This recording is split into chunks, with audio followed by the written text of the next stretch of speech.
வணக்கம் தோழர்களே. பலஸ்தீன் மீதான இனப்படுகொலை போர் துவங்கி இன்றோடு 538 நாட்களாகிறது. இந்நிலையில் கடந்த 5-6 நாட்களில் பல நிகழ்வுகள் வெவ்வேறு தளங்களில் புவிசார் அரசியலில் நிகழ்ந்துள்ளன. ஒவ்வொன்றாக நாம் இன்று பேசவிருக்கிறோம். நம்மோடு தோழர் செந்தில் அவர்கள் இணைந்திருக்கிறார். வணக்கம் தோழர். வணக்கம் தோழர். தோழர், இந்த ஒரு 3-4 நாள்ல மிக முக்கியமான நிகழ்வு நிறைய நடந்திருக்கு. அதுல ஒண்ணு வந்து இந்த தொடர்ந்து நடந்துட்டு வரக்கூடிய இந்த ஏமன் அமெரிக்க இடையிலான இந்த போர் விமான தாக்குதல். அதனுக்கு முன்னாடி நடந்த சிக்னல் சாட் குரூப்ல அமெரிக்காவின் துணை அதிபர் உட்பட அந்த உயர் அதிகாரிகள் பேசினது வெளியில வந்தது. அது மிகப்பெரிய அளவுல ஒரு விமர்சனம் மாதிரி இருக்கு. வெவ்வேறு தளங்களும் வெவ்வேறு மாதிரியும் பார்க்கப்படுது. அடுத்து வந்து அதே போல காசா உள்ளுக்குள்ள மிக கடுமையான தாக்குதல் நடந்துட்டு இருக்குது. அதுலயும் நிறைய விஷயங்கள் பேச வேண்டியிருக்குது. ஒவ்வொன்றா அப்படியே நம்ம பேசுவோம். இதுல வந்து நம்ம தோழர்களே வந்து 2 மடத்துல ஒரு விஷயம் கேட்டிருந்தாங்க. அது என்னன்னா, ஹமாஸுக்கு எதிரா வந்து இதுக்குள்ளேயே போராட்டம் நடக்குது காசா உள்ளே, இதை பத்தி சொல்லுங்க தோழர், என்ன நடந்திருக்கு அப்படின்னு தோழர்கள் கேட்டாங்க. இதை பத்தி நம்ம ஒரு டீட்டெயிலான விளக்கம் ஒன்று சொல்லிட்டீங்கன்னா அதுக்கப்புறம் நான் நிறைய விஷயங்கள் விவாதிக்கலாம் நினைக்கிறேன். ஹமாஸுக்கு எதிராக ஒரு 2 நாளைக்கு முன்னாடி நடந்த அந்த போராட்டம், அது ஸ்பான்டினியஸான போராட்டம் இல்லை, அது உறுதியா தெரியும். என்ன நடந்திருக்குங்கிறத உள்ளுக்குள்ள இருந்த பத்திரிகையாளர் ஒருத்தர் வந்து அந்த தகவல் சொல்லியிருக்காரு, என்ன நடந்தது அப்படின்ட்டு. அவர் நேரடி சாட்சியங்கள் மூலமா ஆதாரப்பூர்வமா வந்து சொல்லியிருக்கிறாரு, இதுதான் நடந்திருக்கு அப்படின்னு சொல்றாரு. என்ன சொல்றாருன்னா,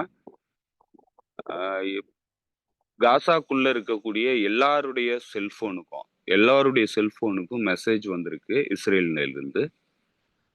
நீங்க வந்து போராட்டம் பண்ணுங்க அப்படின்னு சொல்லிட்டு மெசேஜ் அனுப்பிச்சிருக்கிறாங்க, மிரட்டல் விட்டுருக்காங்க, போராட்டம் நடத்த சொல்லியிருக்கிறாங்க. அது ஒரு பக்கம் அது எல்லா மக்களுக்குமே வந்திருக்கு. காசாக்குள்ள இருந்த அனைத்து செல்போன்களுக்கும் அந்த மெசேஜ் வந்ததா அந்த பத்திரிகையாளர் சொல்றாரு. அப்போ ஸ்பான்டினியஸா நடக்கல, திட்டமிட்டு உருவாக்கப்பட்டிருக்கு போராட்டம். அது பண்ணதுக்கு அப்புறம் அடுத்து என்ன பண்ணிருக்கிறாங்கன்னா, இஸ்ரேல் ஆக்குபேஷன் ஃபோர்ஸ் உள்ளுக்கு வந்தவங்க சில நபர்களை பிடிச்சு போராட்டத்துக்கு கட்டாயப்படுத்தி சொல்லியிருக்கிறாங்க. அப்போ அவங்க எல்லாம் மறுப்பு தெரிவிச்ச உடனே என்ன பண்ணிருக்காங்க, அவங்களுடைய குழந்தைகளை வந்து டார்ச்சர் பண்ணியிருக்கிறாங்க. குழந்தைகளை டார்ச்சர் பண்ணி மிரட்டல் விடுத்து கடைசியா வந்து அந்த போராட்டத்துக்கு அனுப்பிச்சிருக்கிறாங்க. கூடவே வந்து எல்லா ஊர்லயும் இருக்கிற மாதிரியான சமூக விரோத கூட்டம் வந்து இந்த போராட்டத்தை வந்து காசுக்காக பண்ணியிருக்கு. அந்த போராட்டத்தை அவங்க நடத்துற அந்த போராட்டத்துல இந்த மாதிரியான பொதுமக்களை கட்டாயப்படுத்தி மிரட்டல் விடுத்து கொண்டு போயிருக்கிறாங்க. ஸோ இதுதான் அந்த போராட்டம். இந்த சமூக விரோத கும்பல்ங்கிறது எல்லா ஊர்லயும் இருக்கிற மாதிரி கஞ்சா கடத்துறது, போதைப் பொருட்கள் கடத்துறது, திருடுறது. உங்களுக்கு தெரியும், 8 ட்ரக் உள்ளுக்கு வரும்போது 8 ட்ரக்கை வந்து திருடுற சம்பவம்லாம் வந்து நடந்தது. பொருட்களை வந்து ஹோர்டிங் பண்றது, அதாவது பதுக்கிறது. ஏற்கனவே மக்கள் வந்து உணவு பஞ்சத்துல தள்ளாடிட்டு இருக்கிறாங்க, சாப்பிட்றதுக்கு வழி இல்லாம குழந்தைகள் முதற்கொண்டு கஷ்டப்பட்டுக்கிட்டு இருக்கிறாங்க. அப்படி வர்ற கொஞ்ச நஞ்ச உணவுப் பொருட்களையும் வந்து பதுக்கி வச்சுக்கிட்டு, காசுக்காக பதுக்கி வச்சு அதிகமான விலைக்கு வந்து விற்கிறது. அதே போல காசால இருந்து வெளியேறணும்னு நினைச்ச மக்கள் வந்து இதுக்கு எகிப்துல பார்டரை கிராஸ் பண்ணி போறதுக்காக $5000 இருந்து $10,000 ஒரு நபருக்கு வசூல் பண்ண சம்பவமும் பதிவாயிருக்கு. இப்படி பல குரூப்பு இந்த மாதிரியான சமூக விரோதிகள், சமூகத்தின் மீது எந்தவித அக்கறையும் இல்லாத சமூக விரோதிகள் எல்லா சமூகத்திலயும் இருக்கிறாங்க. இனப்படுகொலையிலையும் லாபம் அடையறதுக்கான ஒரு சமூக கூட்டம் வந்து இருக்கு, சமூக விரோத கூட்டம்ங்கிறது இருக்கு. அப்படியான கூட்டம் காசாக்குள்ளேயும் ஒரு செக்ஷன் வந்து இருக்கு. அது தொடர்ந்து இஸ்ரேல் ஆக்குபேஷன் கூட வந்து இணைந்து இயங்கக்கூடிய செக்ஷன். அந்த செக்ஷன்ல இருக்கிறவனுங்க தான் வந்து இந்த போராட்டத்தை வந்து முன்னின்று கொண்டு போயிருக்கிறானுங்க. கூட இணைக்கிறதுக்கான முயற்சியில தான் இந்த அப்பாவி பொதுமக்கள் வந்து மிரட்டப்பட்டு இணைக்கப்பட்டிருக்காங்க. ஸோ இதுதான் நடந்தது. இதுல வந்து இந்த மிரட்டல் விடுத்து அழைப்பு விடுத்தது, மிரட்டல் விடுத்தது, குழந்தைகள வந்து டார்ச்சர் பண்ணது எல்லாத்தையுமே வந்து உள்ளுக்கு இருக்கக்கூடிய ஒரு பத்திரிக்கையாளரே வந்து நேரடி சாட்சியா தெளிவுபடுத்தியிருக்கிறார். ஸோ இதுதான் நடந்திருக்கு. தோழர்களுடைய தெளிவுக்காக சொல்றேன். ஓகே, ஓகே தோழர். இப்ப நம்ம வந்து அடுத்தடுத்த விஷயத்துக்கு வரலாம். ம் முதல்ல வந்து ஆ யேமன்ல நடக்கக்கூடிய அந்த நிகழ்வு, தொடர்ந்து யெமன் மீது நடக்கக்கூடிய தாக்குதல். அதுக்கடுத்து பல்வேறு நிகழ்வுகள். அ இன்னைக்கு வந்து அ மெக்ரோன் அவர் வந்து லெபனான் அதிபர், அப்புறம் வந்து சிரியால இப்போதைக்கு பொறுப்புல இருக்கக்கூடியவர்கள், அப்புறம் என்ன 2, 3 நாடுகள்லாம் இணைச்சு ஒரு மீட்டிங் போட்டு ஒரு அறிக்கை விடுத்திருக்கிறதா ஒரு தகவல் வந்துச்சு. அத பத்தி ஏதாவது இருக்கான்னு தெரியணும். அப்புறம் நெறைய விஷயங்கள் இருக்கு. இந்த மெக்ரான் எடுத்த இந்த நடவடிக்கை யாருக்கு சாதகமானது? ஆக்சுவலா என்ன பேசியிருக்கிறாங்க? இதனால ஏதாவது நன்மை பாலஸ்தீனுக்கு உண்டா?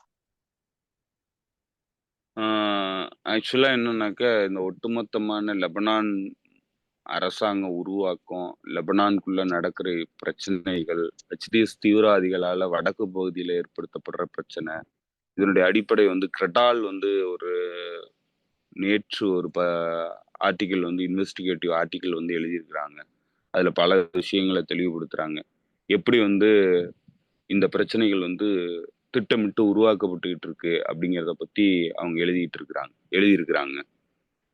அதுல என்ன சொல்றாங்கன்னா, இந்த ஹெச்டிஎஸ் தீவிரவாதிகள் பொறுப்புக்கு வந்த உடனே இம்மீடியட்டா வந்து எப்படி இந்த பகுதியில செக்டேரியன் வயலன்ஸ் வந்து உருவாக்குறது, செக்டேரியன் பிரிவினைய வந்து எப்படி உருவாக்குறது அப்படிங்கிறதுக்கான திட்டமிடலோட ஒரு திட்டமிடல் வகுக்கப்பட்டு மேற்கத்திய தரப்பால, குறிப்பா அமெரிக்காவினால அத செயல்படுத்தும் நடவடிக்கைகள்ல ஈடுபட்டு, அதற்காக லெபனானுக்குள்ள இருக்கக்கூடிய 5ஆம் படைகள பயன்படுத்தி, இந்த நடவடிக்கைகள தீவிரப்படுத்தியிருக்கிறாங்க அப்படிங்கிறத அவங்க அன்வீல் பண்ணியிருக்கிறாங்க.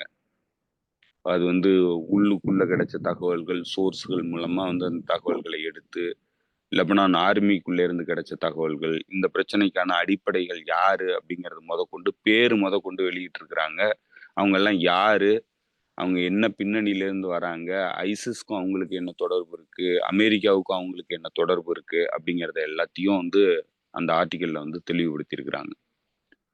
ஸோ இது வந்து ஒட்டுமொத்தமா லெபனானுக்குள்ள இன்னைக்கு என்ன நடந்துகிட்டு இருக்கு? அதற்கு பின்னாடி யாரு இருக்கிறா? இதுல இந்த ஐசிஸ் தீவிரவாதிகள், ஹெச்டிஎஸ் தீவிரவாதிகள் எப்படி வந்து அமெரிக்கன் அரசாங்கத்து கூட இணைந்து இயங்குறாங்க? அப்படிங்கிறத எல்லாத்தையுமே வந்து அந்த ஆர்டிக்கிள்ல அந்த இன்வெஸ்டிகேட்டிவ் ஜெர்னலிஸ்ட் வந்து தெளிவுபடுத்தியிருக்கிறாரு. இது ஒரு தகவல், முக்கியமான தகவல். இப்போ இந்த பின்னணியில இருந்து தான் இங்க நடக்கிற எல்லா பிரச்சனைகளையும் பார்க்க வேண்டிய அவசியம் இருக்கு. அந்த பின்னணியில தான் அவங்க என்ன பண்ணியிருக்கிறாங்கன்னா, ஒரு 5 ஏவுகணைகள் மூலமா இஸ்ரேலுக்குள்ள தாக்குதல் நடந்ததா சொல்லி, ஒரு முதற்கட்ட தாக்குதல் இஸ்ரேல்ல இருந்து கடுமையா நடத்தப்பட்டுச்சு. கிட்டத்தட்ட ஒரு நாள் முழுக்க தாக்குதல் நடத்துனாங்க 2 வேவா. அது போன முறை பேசும்போது நம்ம சொல்லியிருந்தோம். அதற்கு அடுத்து இப்ப இன்னைக்கு அதே மாதிரி ராக்கெட் தாக்குதல் லெபனான்ல இருந்து நடந்திருக்கு. அது யாரு தாக்குதல் நடத்துனாங்கிறது இன்னும் உறுதிப்படுத்த முடியல. இப்ப யாரோ இங்க இருந்து எக்ஸ்கியூஸ் வந்து குடுக்குறாங்க. சீஸ்ஃபயர வந்து ஹிஸ்புல்லா வயலேட் பண்ணுது அப்படிங்கிற எக்ஸ்கியூஸ குடுத்துட்டு, அதன் மூலமா இம்மீடியட்டா வந்து இஸ்ரேல் அரசாங்கம் தாக்குதல் நடத்துறதுக்கான அனுமதிய வந்து அவங்க உருவாக்கி குடுக்குறாங்க. ஸோ இதுல இன்னைக்கு பெய்ரூட் நகரத்தின் மீது தாக்குதல் நடத்தப்பட்டிருக்கு. தெற்கு புறநகர் பகுதியில டெஹியல வந்து தாக்குதல் நடத்தப்பட்டிருக்கு. ஒரு கம்ப்ளீட் அபார்ட்மெண்ட் பில்டிங்க வந்து இன்னைக்கு அழிச்சொழிச்சிருக்குது இஸ்ரேல் ஆக்குபேஷன் ஃபோர்ஸ் ராணுவம். குண்டு வீசி கம்ப்ளீட்டா அழித்தொழிச்சுட்டாங்க. அதற்கு வார்னிங் ஷாட் குடுத்து அங்க மக்கள் எல்லாம் வந்து எவாக்குவேட் பண்ண சொல்லிட்டு அந்த பகுதிய வந்து இன்னைக்கு அழிச்சுட்டாங்க. இது என்னன்னா, புது ஈக்குவேஷன வந்து செட் பண்றாங்க இஸ்ரேல் தரப்பு. உங்க சைட்லேருந்து எந்த அ ஆயுதங்கள், அதாவது எந்த ராக்கெட்டுகள் எங்கள் மீது ஏவப்பட்டுச்சுனாலும், ஒரு சின்ன ராக்கெட் வந்து விழுந்ததுனாலும், கம்ப்ளீட்டா பெய்ரூட் நகரத்தையே அழிப்போம் அப்படிங்கிறது தான் இன்னைக்கு அவங்க சொல்ற தகவல். ஏன்னா, இன்னைக்கு ஹெஸ்புல்லா வந்து அமைதியா இருக்கு. ஹெஸ்புல்லா ராணுவத்தின் மீது முழு பொறுப்பையும் ஒப்படைச்சுட்டு அமைதி காக்குது. ஏன்னா, அதற்கான காரணங்களும் நமக்கு தெரியும். ஹெஸ்புல்லா பெரிய அளவுக்கு பாதிப்புகள சந்திச்சிருக்கு. அதை ரீபில்டு பண்ணணும். ஆயுதங்கள் வர்றது வந்து பெரிய அளவுக்கு தடைபட்டிருக்கு. இப்ப இந்த கிரெடால் ஆர்டிக்கல்ல எழுதுனதுல அவங்க ஒரு முக்கியமான விஷயத்த வந்து இந்த ஒட்டுமொத்த பிளானிங்ல என்ன பிளான் பண்ணியிருக்கிறாங்க அப்படின்னு சொல்லி அவங்க இன்வெஸ்டிகேட் பண்ணதுல ஒரு விஷயத்த வந்து அவங்க தெளிவுபடுத்துறாங்க. இது ஒட்டுமொத்தமா அந்த திட்டமிடல் பண்ணது 2 காரணங்களுக்காக திட்டமிடல் பண்ணி தான் இந்த ஜுலானியினோட ஃபோர்ஸ் வந்ததுக்கு அப்புறம் வடக்கு லெபனானுக்குள்ள பார்டர் எல்லைகள்ல இருந்த கிராமங்கள் மீது தாக்குதல் நடத்தப்பட்டிருக்கு. அதற்கான பதிலடியா அந்த கிராம மக்களே வந்து கொடுத்துருக்குறாங்க. நம்ம இப்போ பலமுறை பேசியிருக்கோம் அந்த விஷயத்த, என்ன நடந்ததுன்ட்டு. அங்க இருக்கிற ட்ரைபல் கிளான்ஸ் வந்து சண்டை நடத்துனாங்க. ஹெச்டிஎஸ் தீவிரவாதிகளை அடிச்சு விரட்டினாங்க. ஸோ இது நடந்துகிட்டு இருந்த சமயத்திலேயே இமீடியட்டா உள்ளுக்குள்ள இருந்து, அதாவது லெபனானுக்குள்ள இருந்து, குறிப்பா வந்து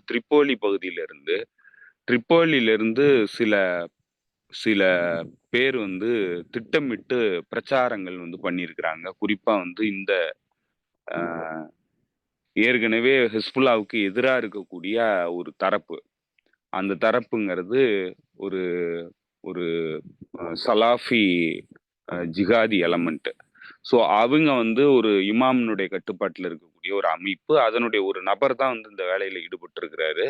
அவர் தொடர்ந்து வந்து செக்டேரியன் டிவிஷனை வந்து உருவாக்குறதுக்கான விதைகளை வந்து தூவி இருக்கிறாரு. இது வந்து கம்ப்ளீட்டா சிரியால இருந்து வந்து நம்மளை தாக்குறாங்க, இவங்க போய் அங்க தாக்குறாங்க. அதனால சிரியாவில் இருக்கக்கூடியவர்கள் யாருமே இங்க வந்து அனுமதிக்கப்படக்கூடாது அப்படின்னு சொல்லிட்டு அவர் வந்து ஒரு வயலண்டான இதை வந்து பரப்பி இருக்கிறாங்க. அந்த குரூப் வந்து பரப்பியிருக்கு. அது விளைவுகளையும் ஏற்படுத்தியிருக்கு. லெபனான் மக்களும் வந்து அந்த இதுக்கு வந்து பலியாகி இருக்கிறாங்க. சில சிரியன்ஸை வந்து அடிச்சு விரட்டி இருக்கிறாங்க. அதுவும் நடந்திருக்கு. சம்பந்தமே இல்லாம வந்து அடிச்சு விரட்டினதும் நடந்திருக்கு. அதே மாதிரி சிரிய தரப்புல இருந்து நமக்கு தெரியும் ஹெச்டிஎஸ் தீவிரவாதிகள் ஏற்கனவே உள்ளுக்கு நுழைஞ்சு அடிச்சுக்கிட்டு இருக்கிறாங்க. ஸோ இப்போ இந்த 2 செக்டேரியன் டிவிஷன் உருவாக்குறதுக்கான நடவடிக்கையில லெபனானுக்குள்ள இருக்கக்கூடிய 5ஆம் படைகள் வந்து வேலை பார்த்துருக்காங்க அப்படிங்கறத அந்த ஆர்டிக்கல்ல வந்து அவங்க கண்டுபிடிச்சு சொல்லியிருக்கிறாங்க, இன்வெஸ்டிகேட் பண்ணி. இன்னொரு விஷயம், அதை பிரதானமா வந்து ஏன் இந்த பார்டர்ல சிரியாவுக்கும் உங்களுக்கும் வந்து பிரச்சனைகளை தூண்டுறாங்க, ஏன் வந்து ஹெச்டிஎஸ் வந்து இதுல லெபனானுக்குள்ள தாக்குதல் நடத்துனுச்சு அப்படிங்கிறதுக்கான பின்னணியை வந்து சொல்லும்போது, இது மீண்டும் வந்து இந்த தாக்குதல் வந்து தொடரும் அப்படிங்கிற மாதிரிதான் வந்து அந்த ஆர்டிக்கல் வந்து சொல்லுது.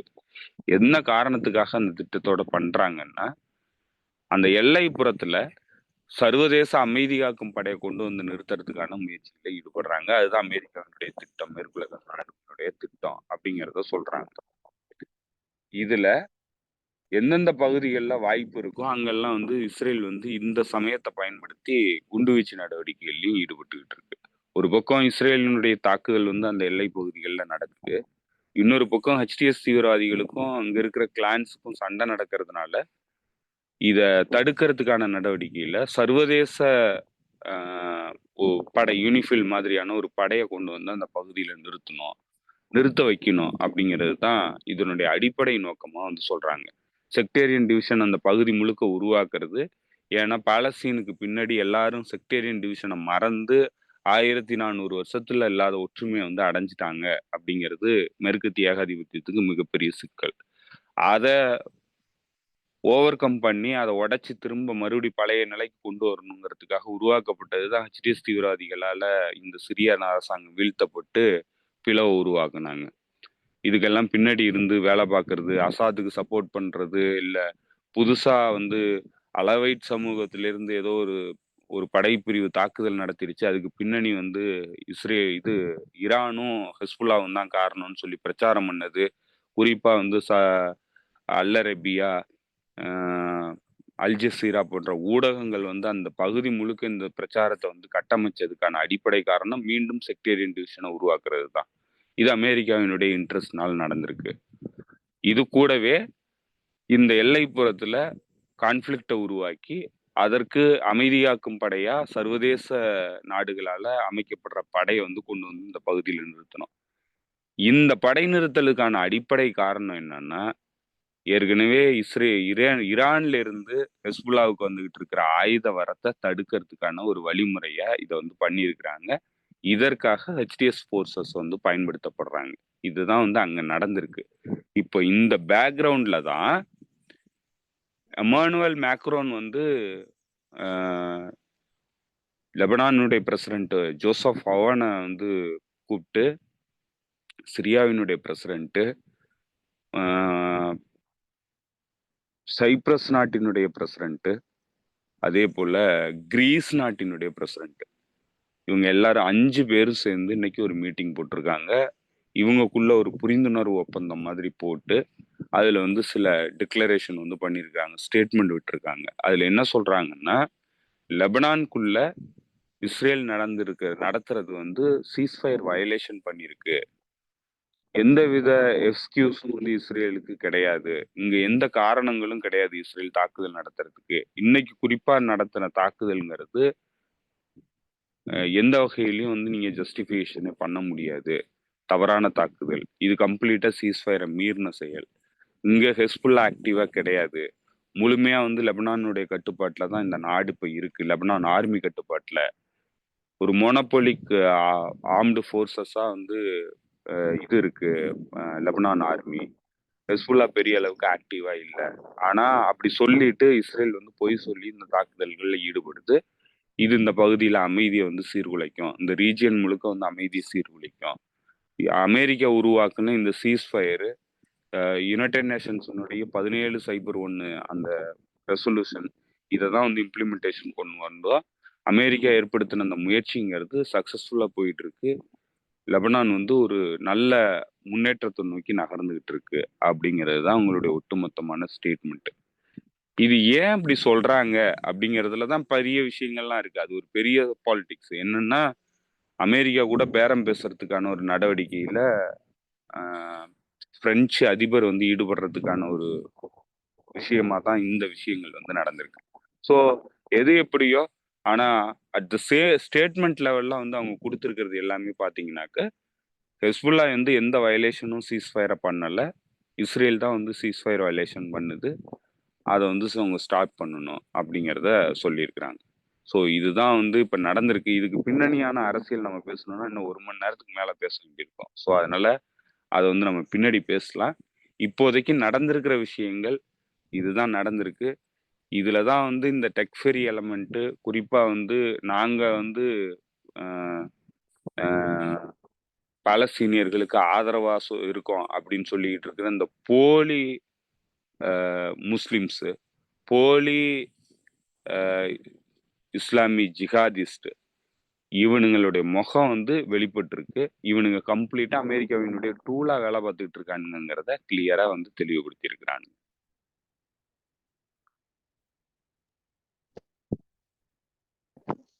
Okay okay Tulash. இப்ப இதுல இன்னும் ஒண்ணு வந்து நம்ம வந்து நீங்க ஏற்கனவே சொன்ன மாதிரி இந்த மெக்ரோன் பேசுனதுக்கு பின்னாடி உண்டான ஒரு நீண்ட அரசியல பேச வேண்டியிருக்கு. அது தனியா நம்ம ஒரு வீடியோ கூட போட்டுருவோம். இதுல முக்கியமா வந்து நான் இன்னொன்னு கேட்கணும். நேத்து நைட்டு வந்து மஸ்கட் வழியா வாஷிங்டனுக்கு ஒரு கடிதம் போயிருக்கு. ஈரான் கொடுத்த கடிதம். அவர் ட்ரம்ப் எழுதி 2 மாசம் உங்களுக்கு நாங்கள் காலக்கெடு கொடுக்குறோம், அதுக்குள்ள நீங்க வந்து நெகோசியேஷன் டேபிளுக்கு வரணும், இல்லைன்னா உங்களை நீங்க வந்து எங்களோட ராணுவத்தை சந்திப்பீங்க அப்படின்ற மாதிரி அவர் மிரட்டினது. அதுக்கு நிறைய விஷயங்கள் சொல்லியிருக்காங்க. அதை பத்தி கூட நம்ம இதுல டெலிகிராம்ல எழுதியிருந்தோம். தோழர்களும் அதுல நிறைய கருத்துக்கள் சொல்லியிருந்தோம். நம்ம இதை எப்படி புரிஞ்சுக்கிறது இந்த லெட்டரை? இந்த லெட்டர்ல இருக்கிற அம்சங்கள் என்ன? அது ஒவ்வொன்றா சொன்னீங்கன்னா கொஞ்சம் நல்லா இருக்கும். ட்ரம்ப் வந்து கேட்டிருந்ததே ஃபர்ஸ்ட் என்ன கேட்டிருந்தாங்கன்னா, அவங்க வெறும் நியூக்ளியர் டீலை மட்டும் பேசல. இந்த ஒட்டுமொத்த விஷயமுமே என்னன்னா, நியூக்ளியர் டீல் மட்டுமே வந்து அவங்களுடைய பிரதான நோக்கம் கிடையாது. ஃபர்ஸ்ட் ஆஃப் ஆல் நியூக்ளியருங்கிறது வந்து அவங்களுக்கு பிரச்சனையே கிடையாது. நியூக்ளியருங்கிறது ஒரு எக்ஸ்கியூஸ். அதாவது அணு ஆயுதம் தயாரிக்க போறாங்க, அதை நாங்க அனுமதிக்க முடியாது அப்படிங்கிறது அமெரிக்காவுக்கு இருக்கிற ஒரு எக்ஸ்கியூஸை தவிர அது பிரதான பிரச்சனையே இல்லை. ஏன்னா அமெரிக்காவினுடைய இன்டெலிஜென்ஸ் கம்யூனிட்டி, இராணுவ புலனாய்வுத்துறையிலிருந்து சென்ட்ரல் புலனாய்வுத்துறை, அதாவது மத்திய புலனாய்வுத்துறை சிஐஏ வரைக்கும் எல்லாருமே கொடுத்திருக்கிற 2003 இருந்து கொடுத்திருக்கிற இன்டெலிஜென்ஸ் இன்புட்டுங்கிறது ஈரான் தொடர்புல எந்த விதத்திலையும் ஈரான் வந்து ஆயுதம் தயாரிக்கிறதுல முயற்சிகளை ஈடுபடவே இல்லை அப்படிங்கிறது தான். இப்போ நேற்று கொடுத்திருக்கிற நேற்று முந்தானாத்து இன்டெலிஜென்ஸ் கம்யூனிட்டி சிஐஏ தரப்பால வந்து ஒரு ரிவ்யூ, இந்த வருஷத்துக்கான ரிவ்யூ பேப்பர் வந்து அவங்க சப்மிட் பண்ணியிருக்கிறாங்க. அதுலயும் என்ன சொல்லியிருக்கிறாங்கன்னா, ஈரான் வந்து இன்னும் எந்த விதமான முன்னேற்றத்தையும் எட்டல, அணு ஆயுதத்தை நோக்கி அது நகரவே இல்லை, அதனுடைய செயற்திட்டங்கிறது 2003 ஸ்டாப் பண்ணது அப்படியே நின்றுகிட்டு இருக்கு அப்படிங்கிறது தான் அவங்களுடைய இன்டெலிஜென்ஸ் இன்புட். ஸோ அதனால அவங்க சொல்றது எதுவுமே வந்து உண்மை கிடையாது. இந்த இன்டெலிஜென்ஸ் இன்புட் வந்த அடுத்த நாள் நேத்து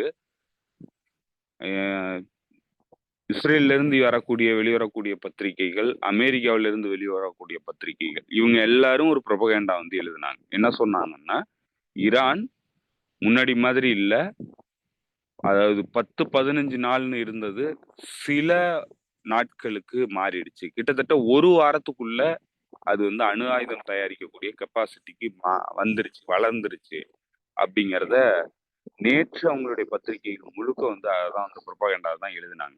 ஆனா இன்டெலிஜென்ஸ் கம்யூனிட்டியினுடைய ரிப்போர்ட் என்ன சொல்லுதுன்னா, அசஸ்மெண்ட் என்ன சொல்லுதுன்னா, ஈரான் 2003 கைவிட்ட அணு ஆயுத தயாரிப்பு நடவடிக்கைகளை மீண்டும் துவங்கவே இல்லைங்கிறது தான் அவங்களுடைய இன்டெலிஜென்ஸ் இன்புட். அதுதான் வந்து அவங்களுடைய அசஸ்மெண்ட் சொல்லுது. அது நேர்மையான அசஸ்மெண்ட். அதுல எந்த விதத்திலையும் வந்து அவங்க மாற்றம் ஏற்படுத்தல. குறிப்பா சொன்னா அவங்களுடைய லீடர், ஈரானுடைய லீடர் அலி கமேனி அதை வந்து மறுத்துக்கிட்டு இருக்காரு. அவங்க வந்து அணு ஆயுதம் தயாரிக்க வேண்டாங்கிறது தான் அவருடைய நிலைப்பாடு. அவர் இன்னும் அதை வந்து மாத்தல. அந்த லாவை வந்து கம்ப்ளீட்டா அவங்க இன்னும் மாத்தவே இல்லை, இன்னும் அப்படியே தான் கீப் பண்ணிட்டு இருக்காரு. ஸோ அது மாறுற வரைக்கும் ஈரான் வந்து அந்த ஆயுதத்தை தயாரிக்கவே முடியாது. அதுதான் இன்னைக்கு அவங்க இன்டெலிஜென்ஸ் கம்யூனிட்டியும் வந்து அந்த ரிப்போர்ட் தான் கொடுத்துருக்காங்க. ஸோ அதனால இவங்க வெளி உலகத்துக்கு சொல்லிட்டு இருக்கிற மாதிரி அணு ஆயுதம் வந்து நீ தயாரிச்சன்னா நான் வந்து உன்னை அனுமதிக்க முடியாது, அதுக்கு நான் வாய்ப்பே வழங்க முடியாது அப்படின்னு சொல்லி அதற்கு எதிரான நான் தாக்குதல் நடவடிக்கையை வந்து பண்ண போறேன் அப்படின்னு சொல்லி மிரட்டினது தான் இந்த கடிதத்தினுடைய மையமா சர்வதேச ஊடகங்கள் மத்தியில வந்து பரப்பப்பட்டுச்சு. ஆக்சுவலா என்ன கேட்டிருக்கிறதா சொல்றாங்கன்னா, ஈரான்கிட்ட 3 கண்டிஷன் வச்சதா சொல்றாங்க. ஒண்ணு, அணு ஆயுத கொள்கையிலிருந்து கம்ப்ளீட்டா வித்ட்ரா பண்ணணும். அதாவது அந்த மெட்டீரியல் முதற்கொண்டு எல்லாத்தையுமே அழிச்சிடணும். அது வந்து யாருடைய டிமாண்ட்னா இஸ்ரேலினுடைய டிமாண்ட். அவங்க அந்த ஐடியாவே இருக்கக்கூடாது, அந்த நாலேஜே அவங்களுக்கு இருக்கக்கூடாது. அதாவது அணு ஆயுதம் தயாரிக்கிறதுக்கான நாலேஜே இருக்கக்கூடாது. அதை கம்ப்ளீட்டா வந்து அவங்க அழிச்சிடணும். யுரேனியம்ங்கிறத வந்து அவங்க வச்சுக்க கூடாது. அணுவை வந்து அவங்க எனர்ஜி ரிசோர்சஸ்க்காக கூட பயன்படுத்துறதுக்கு அனுமதிக்க கூடாது. அதுதான் இஸ்ரேலினுடைய கண்டிஷன். இப்போ அதை தான் வந்து அவங்க சொல்றாங்க. வெளிப்படையா தெரிகிற மாதிரி அணு ஆயுத தயாரிப்போ இல்ல அணு தொடர்பான எந்த விஷயத்தையும் நீங்க வந்து பண்ணக்கூடாது அப்படிங்கிறத சொல்றாங்க. இது முதல் கண்டிஷன். 2வது கண்டிஷன் என்ன சொல்றாங்கன்னா, உங்களுடைய டிஃபென்ஸ் பாலிசி, அதாவது குறிப்பா வந்து missile policy, missile stockpiles நீங்க வச்சிருக்கிறத, மிசைல் ப்ரோக்ராம் வந்து கம்ப்ளீட்டா கைவிடணும்னு சொல்றாங்க. மிசைல்ஸை நீங்க வச்சுக்க கூடாதுங்கிறாங்க. இது 2வது கண்டிஷன். 3வது கண்டிஷன் என்ன சொல்றாங்கன்னா, ஃபாரின் பாலிசியை வந்து நீ கம்ப்ளீட்டா மாத்தணும் அப்படிங்கிறாங்க. இப்போ ஃபாரின் பாலிசி என்ன? ஈரானுடைய ஃபாரின் பாலிசின்னா இண்டிபெண்டன்ட் ஃபாரின் பாலிசி. அது சில ஸ்ட்ராட்டஜிக்கான அலைன்ஸை உருவாக்கியிருக்கு. குறிப்பா சொன்னா பலஸ்தீன் பிரச்சனை அதை மையமான பிரச்சனையா வச்சிருக்கு. பலஸ்தீன் ரெசிஸ்டன்ஸ் அமைப்புகளுக்கு உதவி பண்ணுது. ஆயுத உதவிகள்ல இருந்து, பொலிட்டிக்கல் உதவிகள்ல இருந்து எல்லா உதவிகளையும் பண்ணுது. ஃபினான்சியல் உதவி வரைக்கும். ஹெஸ்புல்லாவுக்கு உதவி பண்ணுது. யமன் அன்சாரல் அமைப்புக்கு உதவி பண்ணுது. ஈராக்கி ரெசிஸ்டன்ஸுக்கு உதவி பண்ணுது. ஸோ இதெல்லாம் வந்து அவங்களுடைய ஃபாரின் பாலிசி டிசிஷன். அவங்க வந்து நேஷனல் செக்யூரிட்டினால அவங்க வச்சிருக்கிற ஃபாரின் பாலிசி டிசிஷன். அது எல்லாத்தையும் வந்து மாற்ற சொல்லுங்க. இது என்ன எசென்சியலி என்ன சொல்றாங்கன்னா, ஈரான் கம்ப்ளீட்டா விட்டுட்டு சப்ஜுகேட் ஆயிடணும், எனக்கு வந்து கட்டுப்பட்டு அலிஜென்ஸ் வந்து கொடுக்கணும், நான் சொல்றத கேட்கணும் அப்படின்னு சொல்லி ட்ரம்ப் வந்து கொடுக்குறாரு, வார்னிங் கொடுக்குறாரு. இதெல்லாம் நீ பண்ணலன்னா உன் மீது போர் தொடுப்பேன் அப்படிங்கிறது தான் அவருடைய வாணி. இதுக்கு 2 மாசம் அவர் டைம் கொடுத்துருக்கிறார். இந்த அக்ரிமெண்ட்டை நீ வந்து ஒத்துக்கலன்னா உன் மேல போர் தொடுப்பேன் அப்படிங்கிறது தான் அவங்க சொல்லி இருக்கிறாங்க இந்த லெட்டர்ல. இதற்கு எப்படி வந்து ஒரு நாடு ஏத்துக்கும்? அதுவும் ஈரான் மாதிரியான ஒரு பவர்ஃபுல்லான நாடு, வலுவான ஒரு நாடு, அமெரிக்கா தாக்குனாலும் எதிர்த்து அதனாலையும் தாக்க முடியுங்கிற ஒரு நிலையில இருக்கக்கூடிய நாடு, எப்படி வந்து இந்த டீல வந்து ஏத்துக்கும்? இததான் வந்து ஒவ்வொரு பக்கத்துலயும் அவங்க வந்து டீலா வந்து வைக்கிறாங்க. இப்போ ரஷ்யா கிட்ட என்ன சொன்னாங்கன்னா, "நான் உன்னுடைய கதவு வரைக்கும் வருவேன். நேட்டோவ வந்து விரிவாக்கம் பண்ணுவேன். நீ எதுவும் பண்ணக்கூடாது. நான் சொல்றத நீ கேட்கணும்." அப்படின்னு தான் வந்து கட்டாயப்படுத்துனாங்க. அதனுடைய விளைவு என்ன ஆச்சு? அதற்கு ஒரு எல்லைக்கு மேல நீ வர முடியாது. இதுக்கு மேல இந்த எல்லை முடிஞ்சு போச்சுன்னா, திருப்பி அடிச்சது ரஷ்யா. அதுதான் வந்து யுக்ரைன்ல போரா வெடிச்சது. ஸ்பெஷல் மிலிட்டரி ஆப்பரேஷனா. சைனாவ நோக்கி அதே திட்டத்தோட தான் வந்து போறாங்க. சைனாவினுடைய ஒரு அங்கமா இருக்கக்கூடிய தீவ இண்டிபெண்டன்ட்டா அங்க வந்து பிரிச்சு எடுப்போம். அங்க கொண்டு போய் நான் ஆயுதங்கள குவிப்பேன். அவங்களுக்கு உங்களுக்குமான சண்டைய உருவாக்குவேன். நேரடியா சண்டைக்கு போ வைப்பேன். அப்படின்னு சொல்றாங்க. அது வந்து அனுமதிக்க முடியாத ஒரு பிரச்சனை சைனாவ பொறுத்தளவுல. சைனா வந்து எந்தவித டெக்னாலஜிக்கல் வளர்ச்சியும் அடையக்கூடாதுன்னு செமிகண்டக்டர் சிப்ஸ் வந்து தயாரிக்கிறதுக்கான எல்லா தடைகளையும் ஏற்படுத்துறாங்க. அவங்களுடைய டெக்னாலஜிக்கு எதிரான புரபகண்டா நடவடிக்கையில ஈடுபடுறாங்க. டெக்னாலஜி எந்த நாடும் வாங்கக்கூடாது. வாங்குனா நான் வந்து பொருளாதார தடை விதிப்போங்கிறாங்க. சைனாவினுடைய எல்லா பொருட்களுக்கும் நான் வந்து டாரிஃப் போடுவேன். வரி விதிப்பேன். அதிகப்படியான வரி விதிப்பேங்கிறாங்க. இது எல்லாமே வந்து சைனா வந்து எதிர்கொள்ள முடியாத அளவுக்கு சைனா வந்து நெருக்கடிக்குள்ளாக்குறாங்க. இது ஒரு கட்டத்துக்கு எங்க போகும்னா, அல்டிமேட் எண்டுங்கிறது நீ நேரடியா வந்து எனக்கு எதிரான நடவடிக்கையில இறங்கி வந்தன்னா, இதுக்கு மேல நான் வந்து உனக்கு ஒதுங்கி போக முடியாது. நான் எதிர்த்து நிப்பேன் அப்படிங்கிற நிலையை நோக்கி தான் நகரும். இப்ப அதுதான் ஈரானுகிட்ட எதிராவும் வந்து அவங்க பண்றாங்க. இதுதான் வந்து உலகம் முழுக்க அவங்க பண்றது. ஸோ இந்த நடவடிக்கையினுடைய உச்சமா தான் இந்த லெட்டர எழுதியிருந்தாங்க.